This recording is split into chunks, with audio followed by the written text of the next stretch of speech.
يثواب حالك سوام كزالك تلكن زالس ألم تدير يثواب حالك سوام كزالك تلكن زالس ألم تدير بركت تروت سقط بالي سوري ألم تس ألف لامين نحمده ونصلي على رسوله الكريم أما بعد قال الله تعالى في القرآن المجيد والفرقان الحميد فأعوذ بالله من الشيطان الرجيم بسم الله الرحمن الرحيم قابل قدر مہمان خصوصی والدین حضرات ذیوقار اساتذہ کرام اور عزیز طلبہ و طالبات السلام علیکم ورحمۃ اللہ وبرکاتہ۔ وعلیکم السلام ورحمۃ اللہ وبرکاتہ۔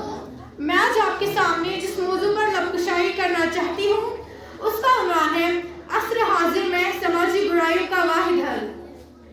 تربیت عام توجہ کے قابل ہی نہیں، تربیت عام توجہ کے قابل ہی نہیں، جس سے تعمیر ہو آدم کی وہ دل ہی نہیں۔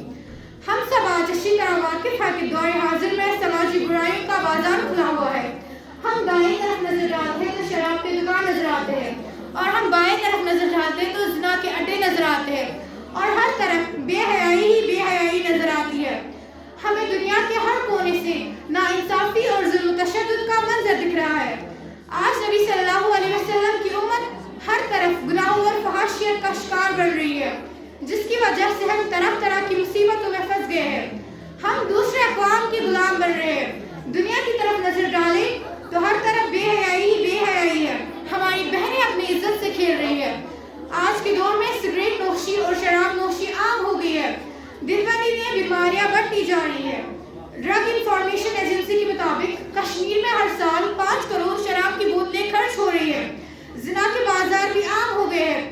آنکھوں میں شرم و حیا نہیں رہا۔ ہمارے بھائی اور بہنیں آج کیبل کے سامنے بے حیائی کے منظر کو دیکھتے ہیں۔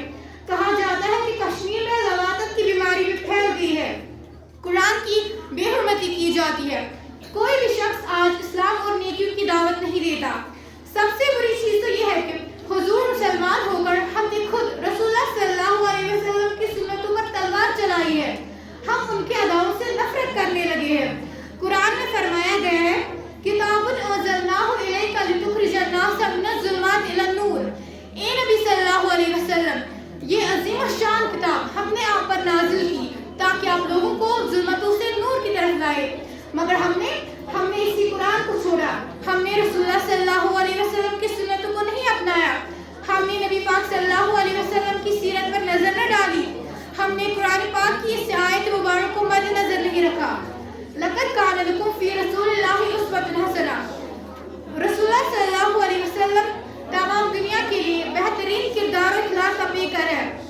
دی پروفٹ محمد صلی اللہ علیہ وسلم is a model of characters for all creature, for the world, for all humanity۔ اگر ہم نے قرآن پاک کی آیت کو پڑھا ہوتا والوالدین احسانا، اپنے والدین سے حسن سلوک کرو، مگر ہم نے تو اپنے ہی والدین کو بے عزت کیا۔ جناب صدر، آج شراب کا بازار کھلا نہیں ہوتا۔ اگر ہم نے سورہ بقرہ، سورہ یاسین کو پڑھا ہوتا، غرض آج کوئی بھی معاشراتی برائی نہیں ہوتی۔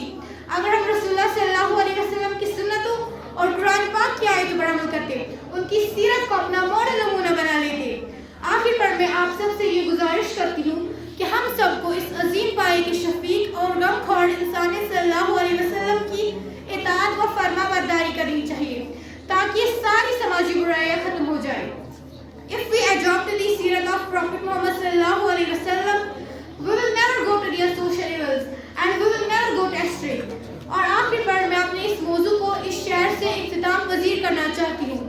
وہ زمانے میں معزز تھے مسلمان ہو کر، وہ زمانے میں معزز تھے مسلمان ہو کر، اور ہم خوار ہوئے تاریخ قرآن ہو کر۔